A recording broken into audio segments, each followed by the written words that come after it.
I speak here at a very critical juncture of our national life. We all say there is a danger to democracy. We all say that there is a threat to our constitution. But I want to say more than that. I want to persuade you that there is a threat to the very Republic of India today. And then I want to talk about some of the specific threats that have emerged in the recent past. Specifically, 3 threats that have emerged in the name of one nation, one election, delimitation, and SIR. I know many of you were present in the morning, so I don't want to repeat many of the points that I made in the morning. But I want to make a larger argument first.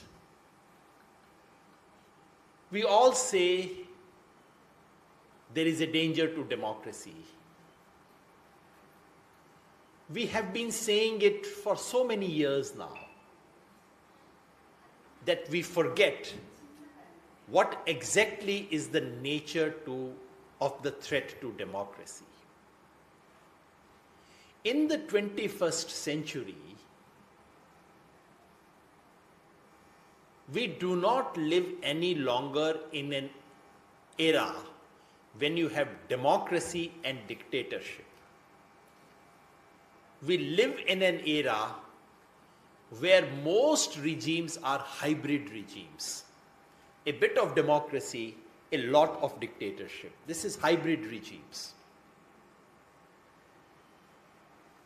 And in 21st century, dictators do not come in a military uniform. In 21st century, dictators do not announce a martial law. They do not impose a formal censorship.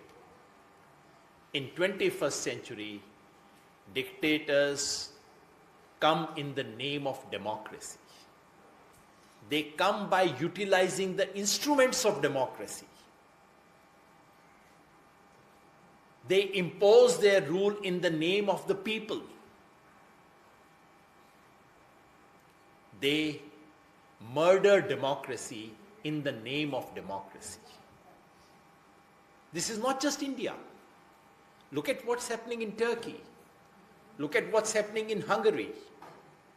Look at what was happening in Sri Lanka at least 2 years ago. I can give you 20 examples from all over the world. These are authoritarian dictatorial regimes which go through all the rituals of democracy. Because in 21st century, for a dictator to rule a country, it is important to prove that they are popular. Popularity, or at least a semblance of popularity, an appearance of popularity, is an ingredient of dictatorial rule in 21st century. This is exactly what is happening in India. So when people say, no, but there is no emergency, no, but there is no censorship, you know, Mr. Yadav, you give speeches against Mr. Modi everywhere, so how can this be dictatorship? Please remember, in Putin's Russia also, people can give speeches against Putin. Those who give speeches which are very, very uncomfortable, then disappear into Siberia after a few months. But they can give speeches. Do remember, there is someone called Umar Khalid who is in jail for more than 5 years, and no court in India has the courage to actually give a verdict. I hope it will come at some point, to even hear that case of a bail to someone whose trial has not begun. against whom there is zero evidence. And then people tell me, no, no, no, this is democracy. So the first point I want to make is that there is the danger to democracy today comes in a different mask. We have to understand that mask and take that mask off. That Mr. Modi is following a textbook model of how to kill democracy in 21st century. Second, we say this is an attack on the Constitution. Yes, it is an attack on the Constitution, but I want us to understand what does it mean. Because Mr. Modi, every week or so,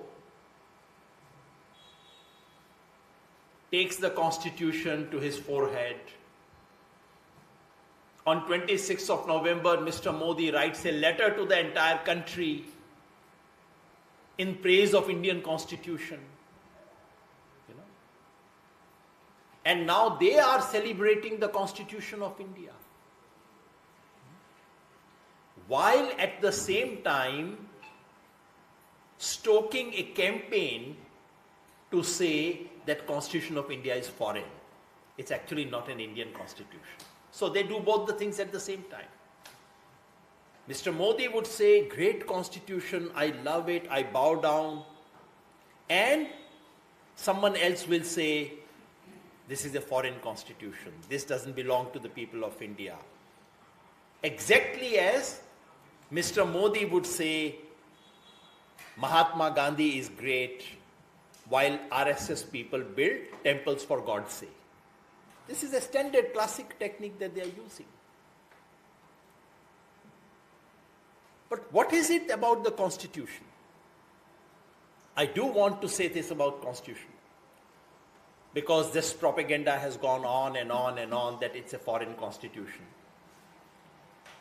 that it is nothing but the 1935 Law Act of the British, which has been taken over.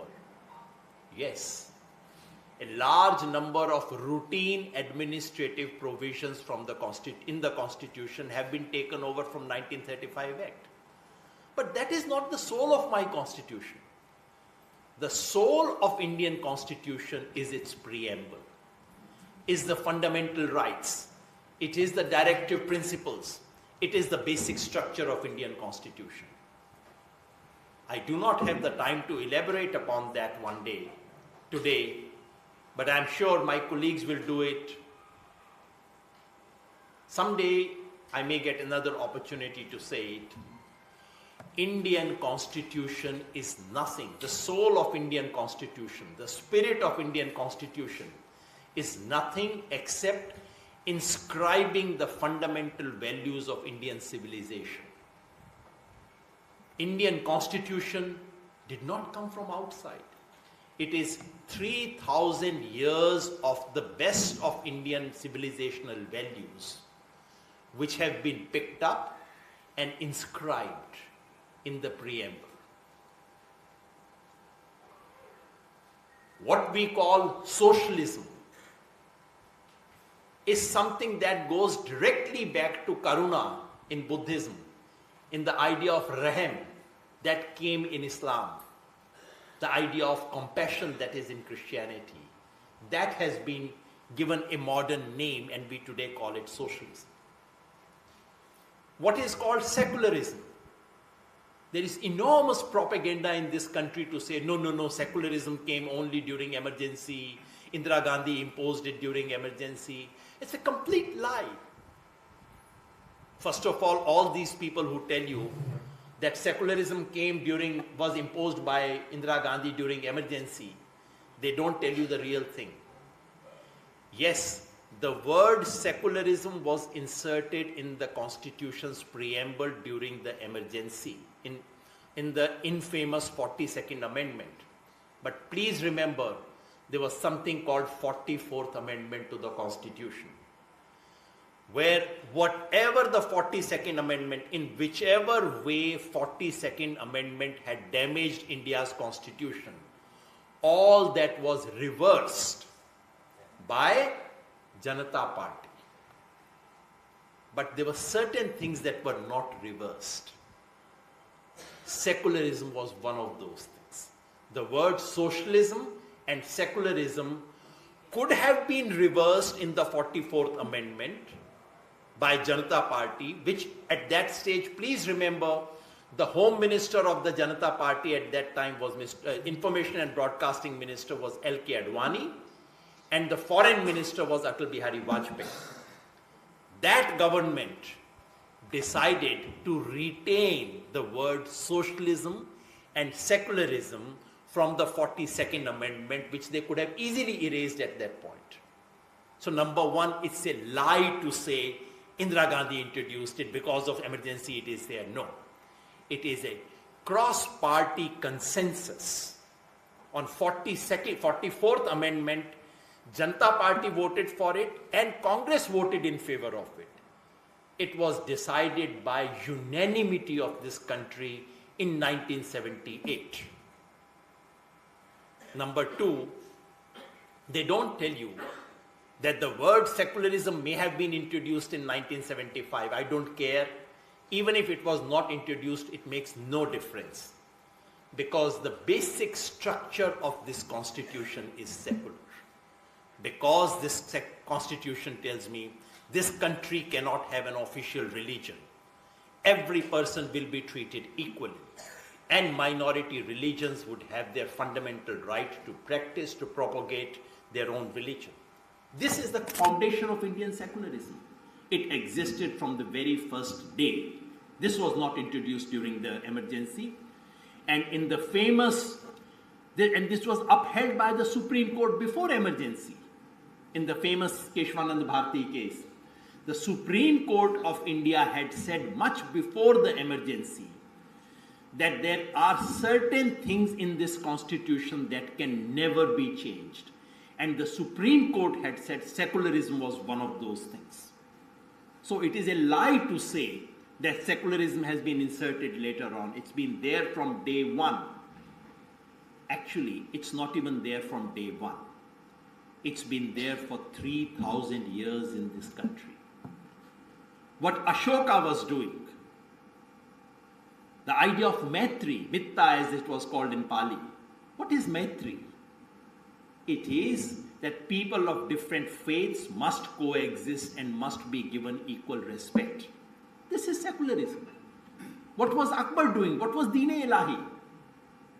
I may be practicing Islam, but I know people in this country, large number of people in this country don't. I will not only tolerate them, I will respect them equally. That is Deen-e-Ilahi. This is secularism. So what we call secularism today is a product of the word may be new, but it is a product of 3,000 years of history of this country and civilization. And what we call democracy, if you go to Buddhism, what is Vinay Patika? Vinay Patika in Buddhist tradition is a code of conduct. It's a code of conduct for the bhikshus, those who take to Buddhism. There was a clear code of conduct written for them. What did it say? It said all the decisions within the Sangha. This was the Buddhist Sangha, don't confuse it with the current version. In the Buddhist Sangha, all decisions will be taken by voting. Women bhikshus will have the same vote as men. Senior bhikkhus will have the same vote as the junior most bhikkhu. It prescribed a quorum. It prescribed procedures for voting. All this is there 3,000 years ago in this country. The very idea of what is it that king can take justification in. This was the question of the Mughal rulers. How does the king justify himself being the ruler? What was the classic answer in Europe? King is king because of divine word, divine connection, because I am the expression of the divine.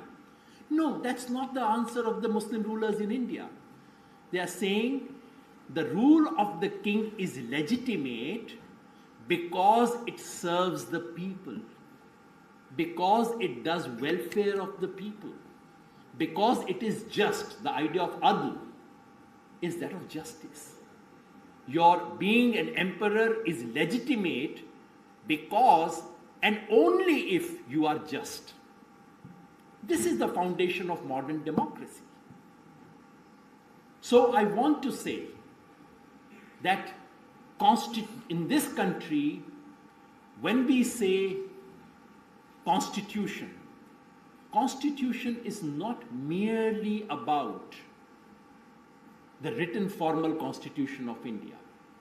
There is a constitution with a capital C and a constitution with small c. Constitution with capital C is the Constitution of India as inaugurated on 26th of January 1950. But constitution with a small c, in a generic sense, in English you have the word constitution is used in a very different sense also. Doctors speak of your constitution is weak, body, your basic makeup. I can say my constitution is decent. That's why I survive in Indian public life. Because, when people ask me, what do you do? How do you keep fit? I always say, I made a very smart choice. What was the smart choice? I say I chose my parents very carefully. So I inherited a good constitution. The word constitution is not just about a written text. Constitution is a basic organization of society. In that sense, it is that, so BJP today is challenging not just the Constitution of India with a capital C. BJP seeks to destroy the very constitution of this society, constitution with a small c, constitution which has persisted for the last 3,000 years. RSS says Manusmriti is the constitution of this country. No, sir. This, what I've described you, Karuna, Rahmat, compassion, that is the constitution of this country. Maitri, Sulehkul, Sarva Dharma Samabhav, this is the constitution of this country. This is what has survived. So there is an attack on the constitution of this country. And there is, as I said, it's not just an attack on democracy, not just an attack on constitution, not just an attack on constitution with capital C, not just an attack on constitution with small c, it is an attack on the Republic of India. And why do I say so? What is the difference between republic and democracy? Normally we have reduced the word republic only to, political science has damaged our understanding of politics in a very serious way. So we use the word constitution for any country that does not have a monarch. So if there is no monarchy, you are republic. And when we were in school, we used to feel very happy, because there is something that Britain does not have, but we have. They are a monarchy, we are a republic. We used to feel very good about it. Republic is something much deeper. Republic requires a political community, public. Gana in Hindi, the word Hindi and Pali, Gana Rajya, requires a Gana. Gana is not just a crowd.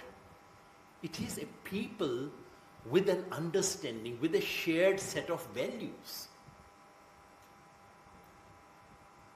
That is being destroyed. And what is the foundation there? This country is based on a fundamental principle that differences are all right. You would have difference. Multiplicity, plurality is built into the very basic structure of this country. There's a famous philosopher, A.K. Ramanujan, who wrote a famous essay on is there an Indian way of thinking? A great scholar. And he argued that what is Indian about our way of thinking is that we always have multiple answers to a question. That there are plural ways. In everyday conversation, you go to a wedding, you find people doing slightly differently, and someone would say, no, in our part we do it like this. You do it like that, but here we do it like this. I was having coffee with my friend just an hour ago, who is married to his father's sister's son, a Hindu. I can tell you, if you say this to someone in North India, to a Hindu in North India, they would be scandalized beyond words that you can marry your father's sister's son. It's an anathema. Yeah, marrying mother's brother. This in North India is unthinkable. It is the practice here, the most normal practice. This is the basis of this country, Deshachara. This is the concept of Deshachara. In different parts, there are different norms. You respect that. This was the basis of what in Islamic rule was called urf. The idea that the king may follow certain religion, but the king will respect local customs. This is the foundation of Union of India. This is the foundation of India as a nation state. Indian nationalism is not Hindi, Hindu, Hindustan. No, that is German nationalism. The idea that you have to have one country, one race, one language, that uniformity is unity, that is not India. This is not our nation, our ideology of nationalism. Indian nationalism is not Hindi, Hindu, Hindustan. Indian nationalism is Punjab, Sindh, Gujarat, Maratha, Dravid, Utkal, Banga. That is Indian nationalism.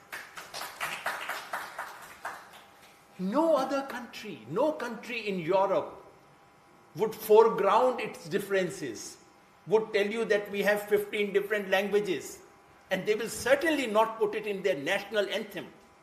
We put it because we think, because my Indianness is not opposed to my Tamilness.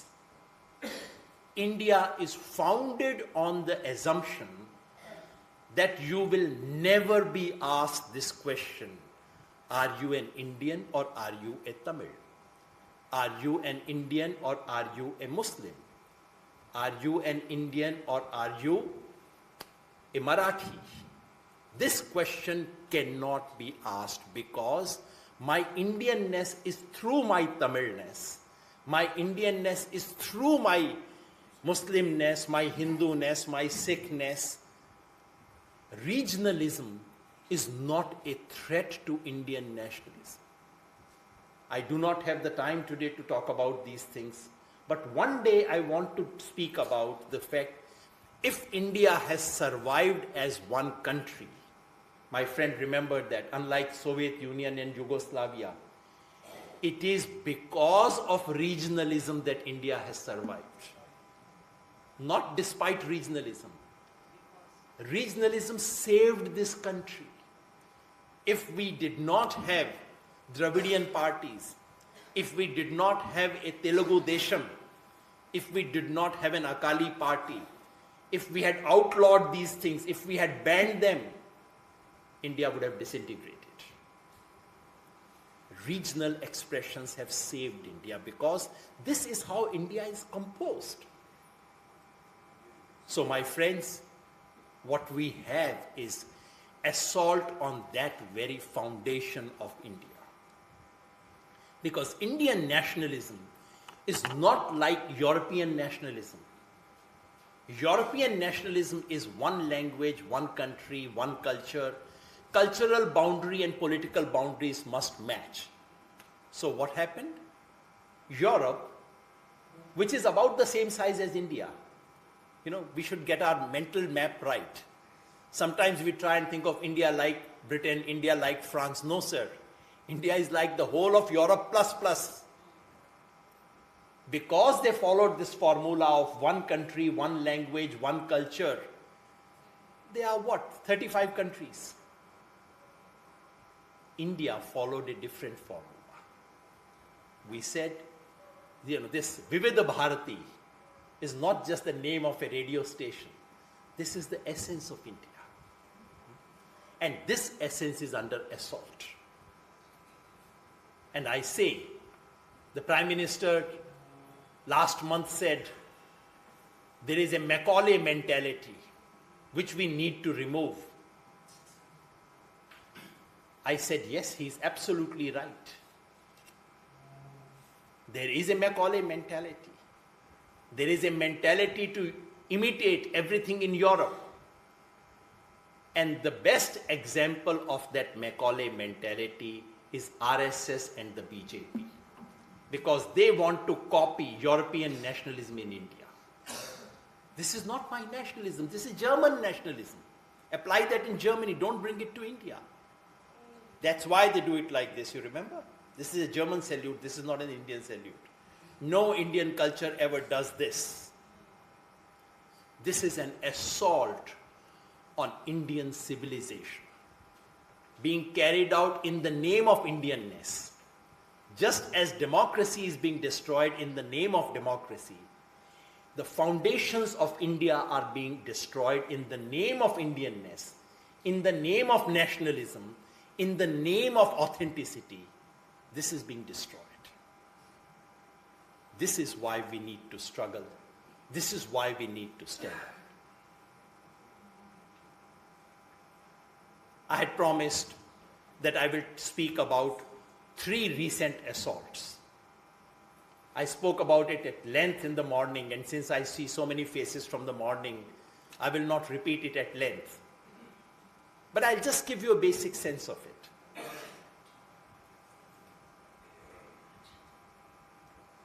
After 2024 elections, the BJP realized that they faced a problem in this country. Remember 2024, they had managed everything. They had managed money, electoral bonds. They had managed the media completely, 80 interviews of the Prime Minister during the election campaign. They had managed the election commission. Everything was being done at Mr. Modi's order. But they could not manage the people of India. Everything was managed. Somehow the people escaped them and they got 240. So someone in BJP thought, what is the problem? And they identified 3 problems: Desham, Kalam, and Patram. So what were the 3 problems? The first problem was that there were regions of this country which are not loyal to the BJP. Even when they win an election, next time they lose it very badly. People don't think BJP is their party. What is that region? It begins from Kerala. Kerala, Tamil Nadu, Andhra Pradesh, Telangana, Odisha still I would say belongs to that category, even if they are in power right now, and up to Bengal. And then you have Kashmir and Punjab. This area doesn't quite, BJP cannot quite control it. Occasionally they win, they play some trick, but this is not quite in their pocket.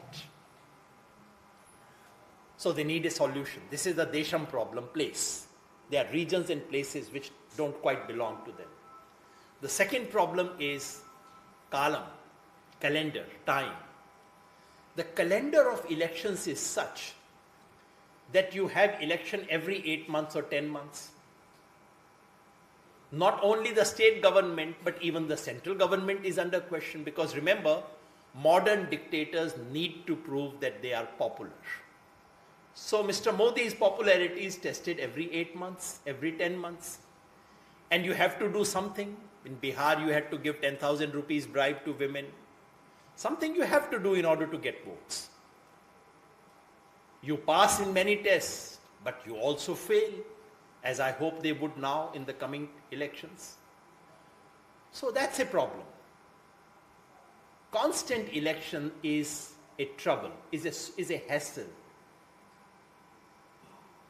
And the third problem is patram, which is certain sections of society, actors, they don't quite align with the BJP no matter what BJP does. And it's not just Muslims. There are many other sectors as well. The poorest, the most marginalized, even when they vote for BJP, they don't think BJP is their own party. They don't trust BJP from their heart. So that is the third problem. Many people on the voters list who cannot be depended upon.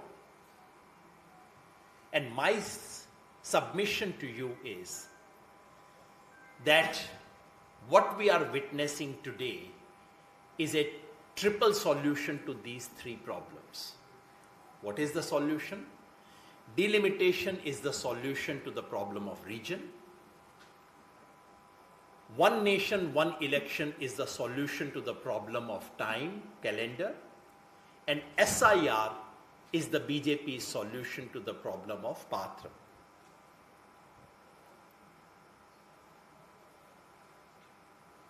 Delimitation, which is about to come, the census has started. And delimitation is linked to the census, so it will happen immediately after the census. What will the delimitation do?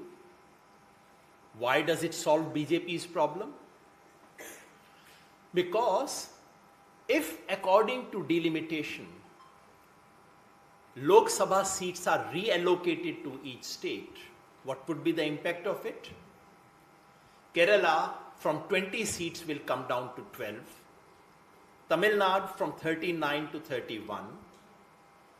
Andhra from 25 to 22. Telangana from 17 to 15.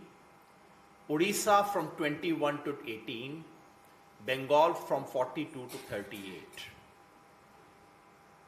And Punjab from 13 to 12. You notice something? All the losers in delimitation game are places where BJP is not sure of majority. And what are the gainers? Bihar, Uttar Pradesh, Madhya Pradesh, Chhattisgarh, Rajasthan. All the places where BJP is sure of getting seats. So in a sense, without doing anything, you have reduced the weight of all the regions that don't vote for you and increase the weight of all the regions that vote for you. This is a dangerous solution. There would be a lot of debate in the country. I have taken a position on that debate. And it is not only for this. I oppose this delimitation not just because of this, that it happens to go against, that it may favor the BJP. All right, even if something favors the BJP and is constitutionally okay, do it. How can you oppose it? My fundamental problem is that in this country there is an unwritten federal contract. In the Union of India is founded on a contract which is unwritten, and students of political theory or social science would know the social contract theory. The theory simply says society survives on contracts that are never written, but everyone understands that. Indian Union is founded on a contract between the North and the South. And the contract is no one will dominate. It's a contract of non-domination. And delimitation being done the way it is being done will violate that contract. And it will have very serious implications for national unity. So I oppose delimitation, not because I happen to be in Tamil Nadu and I'm saying things, this will go against Tamil Nadu. No. I oppose delimitation as someone who is a nationalist, who has deep interest and concern about India's national unity in the long run, and who can see in this country there already are three fault lines. There is a linguistic fault line, Hindi, non-Hindi. There is an economic fault line, states which are relatively more prosperous, states which are relatively more poor. And there is a political fault line, BJP domination, non-BJP domination. Delimitation will accentuate that fault line.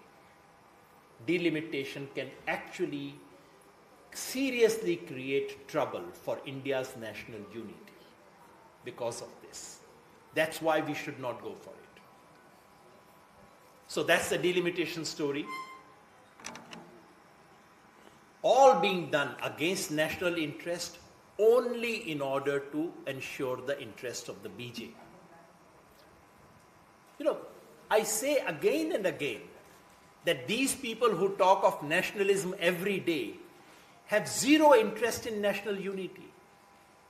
Tamil Nadu and Karnataka have long water dispute. I do not take sides in it. I'm standing in Tamil Nadu. I should not say Tamil Nadu is right and Karnataka is wrong. No, I would never say that.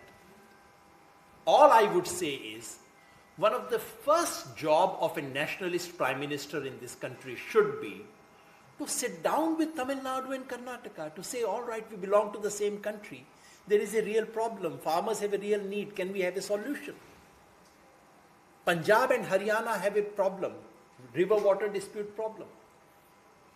This nationalist political party, BJP, what do? In Haryana, they give a statement, we shall not give up on our rights. We will enforce Supreme Court verdict. And in Punjab, the same party gives a statement, we shall not give one drop of water to Haryana. Is this nationalism? This is bogus. They have no interest in national unity. If we had any doubt about it, Manipur was the final example, that they have zero interest in national unity. The only interest is my party, my vote, my seat, my domination, my hegemony. And this is why they are threatening national unity by trying to bring in delimitation. One nation, one election has nothing to do with administrative efficiency. It has nothing to do with saving cost. It is simply about ensuring that if national and state level elections happen together, the national political party, in this case the BJP, the dominant national party, will get additional 2 or 3% vote in state elections. The day Tamil Nadu assembly elections and Lok Sabha elections take place on the same day, BJP will get slightly more votes in Tamil Nadu assembly as well. And it is to ensure that the hassle of managing election is reduced to only once in 5 years. And if you have to manage it once in 5 years, then, Pulwama can happen, then, Pahalgam can happen, something can happen. And if necessary, you give some 20,000 rupee to every single woman of India. What is the cost? Adani, A1 and A2 are sufficient to handle all this cost. So, but in one shot, you solve all the problem. And then for 5 years, you don't have to worry about the people. This is what one nation, one election is all about. And the same is true of SIR. SIR is not about revising the voters list. There are 4 confusions about SIR. Election Commission says we are only revising the voters list. That's a lie. It is a de novo fresh writing of voters list on a plain piece of paper. Number 2, Election Commission says we are only doing something that has been done 8 times in this country. There have been 8 times SIR. It's a complete lie. The kind of SIR that is happening today has never been done in the history of this country. Never. All of us are sitting here. We have been voters in the past. no one has filled enumeration forms ever in their life. I was a voter in 2002. I did not fill any enumeration form.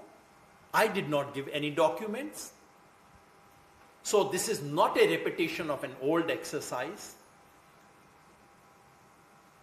It is completely a new thing, unprecedented thing that is being done in this country. Number 3, SIR is not aimed at removing illegal migrants. This is what they tell you all the time. This was the propaganda for 3 months in Bihar. And at the end of it, we asked, so how many illegal migrants did you find out? Election Commission has not responded once to this question. And why? Because there were none. Because the few illegal migrants they found, my own information from some sources in the Election Commission is that they found a few hundred illegal migrants in Bihar. But they were all Hindu women from Nepal.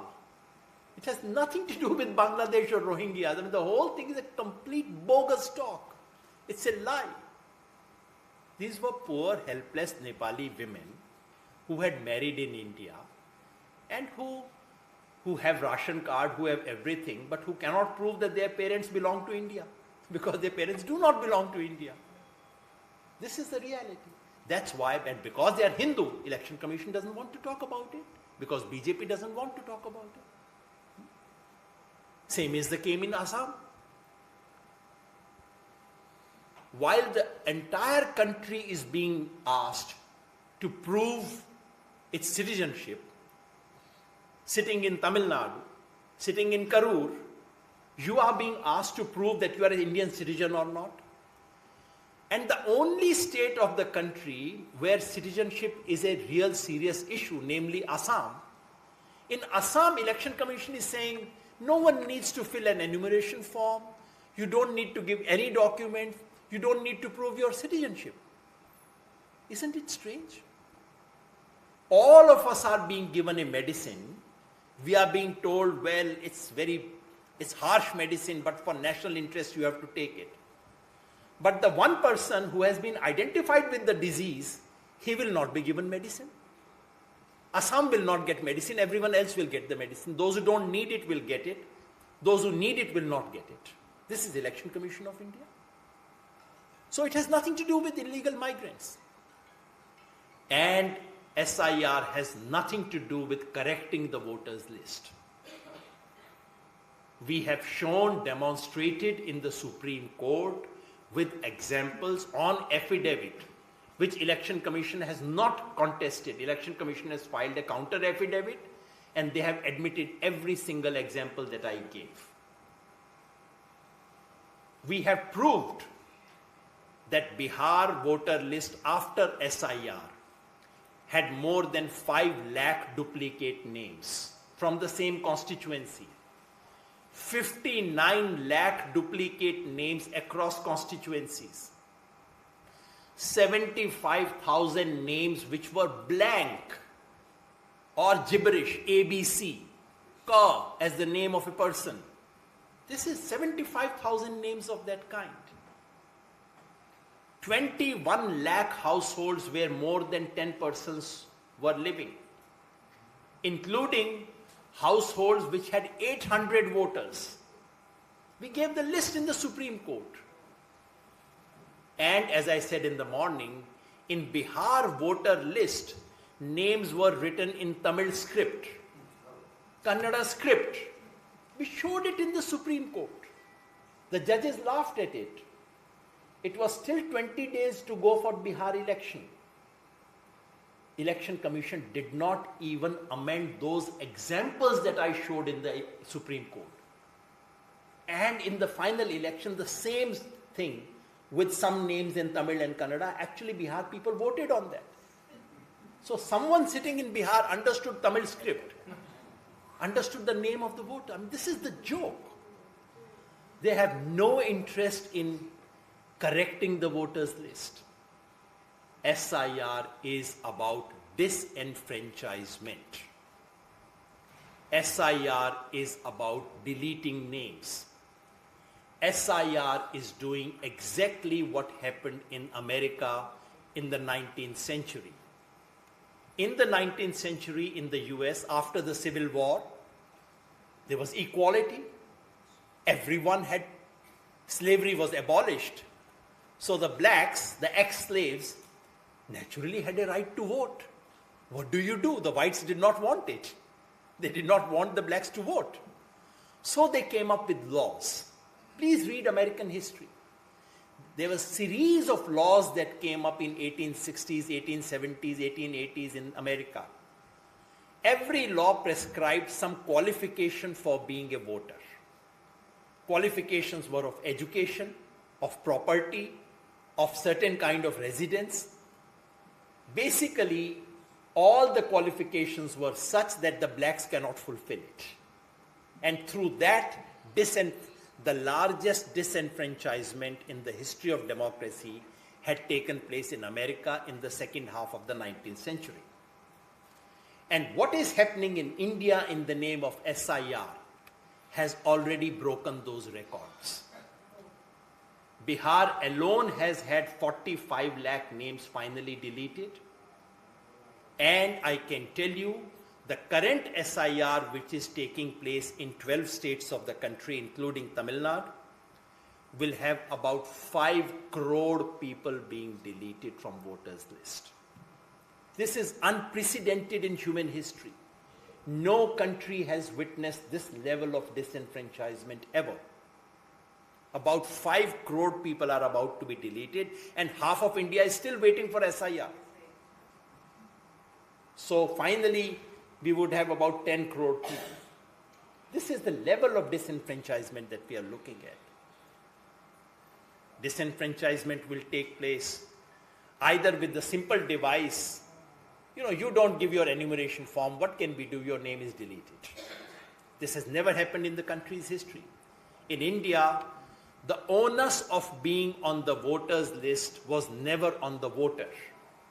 It was on the state, the government, the election commission. They came to your house and they registered your name. Wherever in the world you shift the onus on the voters, automatically the bottom 10 or 20% drop out. This is exactly happening in the US. In the US and in South Africa, the law is you have to go and register yourself. No one will come to your house. So in US, out of 100 adult persons, only 74 are on the voters list. 26% eligible people are not on voters list in the US. And who are these people? They are black, they are Hispanics, they are homeless, they are migrants. This is what's going to happen in this country. And second, you would be given notice, and if your documents are not found suitable, and this is entirely the personal discretion of the local ERO, to the personal satisfaction of the ERO having made local inquiries. No protocol, no detailed SOP, which document you will accept, which document you will not accept. So Ram comes and gives document, you accept it. Rahman comes and gives the same document, you reject it. This is what's going to happen. Because there is no protocol, there is no law, there is no rule about which document would qualify under which conditions. So we are witnessing, so in the name of SIR, basically the largest ever disenfranchisement of voters is going to happen in this country. And disenfranchisement will be, structural disenfranchisement would end up excluding the poor, the migrant, the women. And the targeted disenfranchisement based on notices and documents will obviously be targeted at the Muslim minority. These are the two disenfranchisements that are going to take place in the country. So my friends, I know I've taken a long time, and I do not know how my friend Sharda is going to summarize it. My sympathies are with her. But I just wanted to say that what we are witnessing today is a fundamental alteration in the very architecture of electoral democracy. What we are witnessing today is preparation of two tracks for race. One is a plain track, the other is a hilly track. And we would have wonderful elections where both the players will be asked to run 100 meters. The clock will be correct. The referee will actually count the minutes very, very correctly, except that one person would be running on a plain track, the other person would be climbing a hill.